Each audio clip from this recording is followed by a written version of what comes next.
Dalam nama Bapa dan Putra dan Roh Kudus. Amin. Hari ini Selasa, 17 Agustus 2021, Gereja merayakan Hari Kemerdekaan Republik Indonesia yang ke-76. Tuhan, Engkaulah milik pusaka dan warisanku, dalam tangan-Mu lah nasibku. Tanah permai akan menjadi bagianku, milik pusakaku menyenangkan hatiku. Mea culpa, mea culpa, mea maxima culpa. Orare prome ad Dominum Deum nostrum.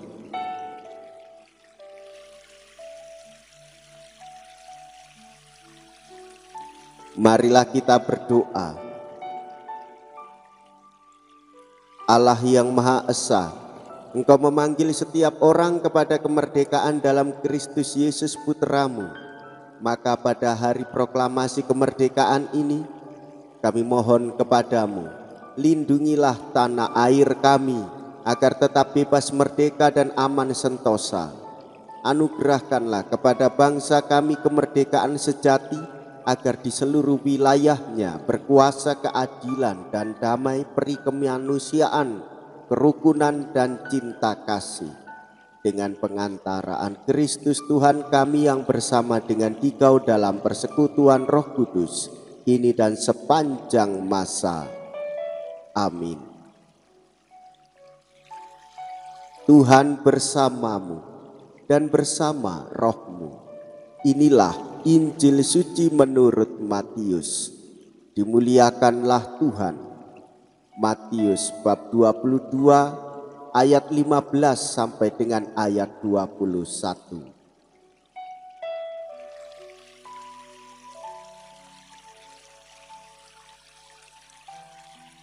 Sekali peristiwa, orang-orang Farisi berunding bagaimana mereka dapat menjerat Yesus dengan suatu pertanyaan.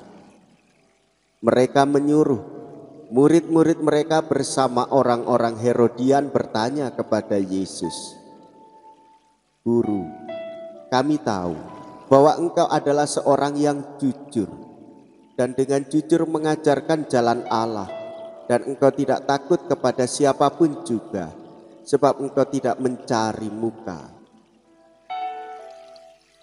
Katakanlah kepada kami pendapat-Mu, bolehkah membayar pajak kepada kaisar atau tidak?"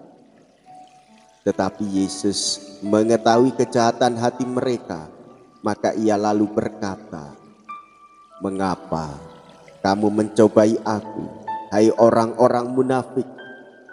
Tunjukkanlah kepadaku mata uang untuk pajak itu."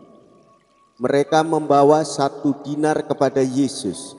Maka Yesus bertanya kepada mereka, "Gambar dan tulisan siapakah ini?"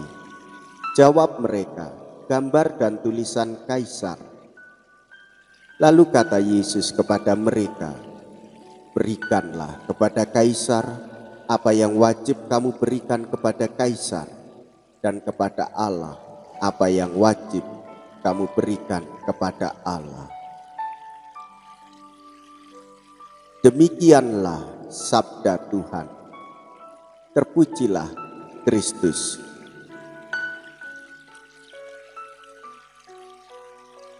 Saudara-saudariku yang terkasih, hidup, kesehatan, dan nyawa kita adalah milik Allah. Maka persembahkanlah hidupmu kepada Allah.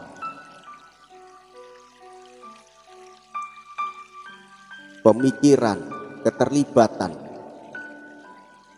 dan keinginan untuk kesejahteraan hidup bersama, baktikanlah kepada negara demi tatanan hidup yang damai, karena Allah menghendaki kita supaya melayani kehidupan bernegara.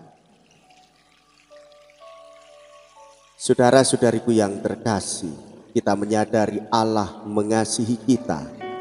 Kita hidup merdeka dari perbudakan dosa. Kita dipanggil untuk mengasihi. Allah menjaga bangsa Israel dengan kehadiran para nabi, serta menetapkan 10 perintah Allah supaya kita taat kepada Allah. Allah mengutus Yesus supaya membebaskan kita dari perbudakan dosa. Sebab Allah mengutus anaknya ke dalam dunia bukan untuk menghakimi dunia, melainkan untuk menyelamatkan dunia ini oleh Dia. Yohanes bab 3 ayat 17.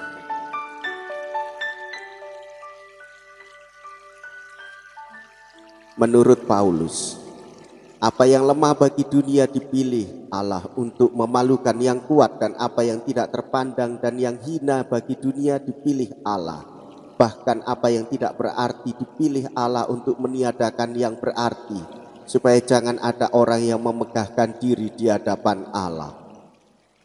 Surat Rasul Paulus kepada jemaat di Korintus, 1 Korintus bab 1 ayat 27 sampai dengan 29. Saudara-saudariku yang terkasih, gereja dan negara sama-sama memperhatikan hidup manusia dan warganya, serta mengarahkan pada kesejahteraan hidup bersama. Berkat rahmat Allah yang Maha Kuasa dan didorong oleh cita-cita luhur, pada tanggal 17 Agustus 1945, bangsa Indonesia menyatakan kemerdekaannya. Pada saat itu dicita-citakan suatu negara yang merdeka, bersatu, berdaulat, adil dan makmur. Pemerintah harus memajukan kesejahteraan umum, membina kehidupan bangsa, dan ikut melaksanakan ketertiban dunia berdasarkan kemerdekaan, perdamaian, dan keadilan. Cita-cita inilah yang tertulis dalam pembukaan Undang-Undang Dasar 1945. Kemerdekaan itu satu karunia dari Allah, namun juga menjadi tugas kita. Kita dipanggil untuk merdeka, tetapi janganlah kemerdekaan itu kita gunakan sebagai kesempatan hidup melampiaskan hawa nafsu, menguasai, serakah, gengsi, mengejar kehormatan, mengejar kekuasaan. Melainkan kemerdekaan itu hendaknya kita pergunakan untuk melayani dengan semangat cinta kasih. Saudara-saudariku yang terkasih, negara bisa menuntut uang pajak, keterlibatan dalam pembangunan gedung dan manusia di dunia ini, tetapi Yesus memaksa kita melihat lebih jauh. Mereka harus meneliti sikap mereka terhadap Tuhan. Allah sungguh dapat menuntut seluruh kepribadian makhluknya. Nyawa, hidup, dan kesehatan kita bisa diambilnya sewaktu-waktu. Maka kemerdekaan kita sebagai ciptaan Allah adalah mengabdi kepada Allah, serta ikut ambil bagian demi kesejahteraan hidup bersama dalam negeri Republik Indonesia yang tercinta ini. Kita dipanggil untuk merdeka, kita dipanggil untuk melayani, gotong royong, rukun, bersatu, membangun kemanusiaan yang adil dan beradab, saling berbagi makanan, rezeki, dan berbagi kisah kehidupan. Marilah kita berdoa.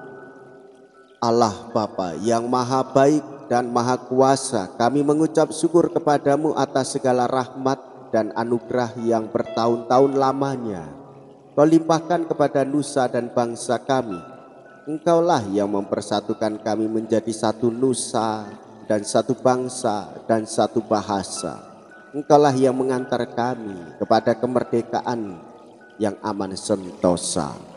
Maka kami mohon dengan rendah hati, semoga kemerdekaan itu dapat kami isi dengan kejujuran, keadilan, dan cinta kasih. Dengan pengantaraan Kristus Tuhan kami. Amin. Tuhan beserta kita sekarang dan selama-lamanya. Semoga Allah yang Maha Kuasa memberkati saudara-saudariku sekalian, Bapa dan Putra dan Roh Kudus. Amin. Saudara-saudariku yang terkasih, pergilah. Ibadat sabda sudah selesai. Syukur kepada Allah. Selasa, 17 Agustus 2021. Salam kemerdekaan Republik Indonesia. Bersama saya Romo Siga dari Paroki Santo Stefanus, Surabaya.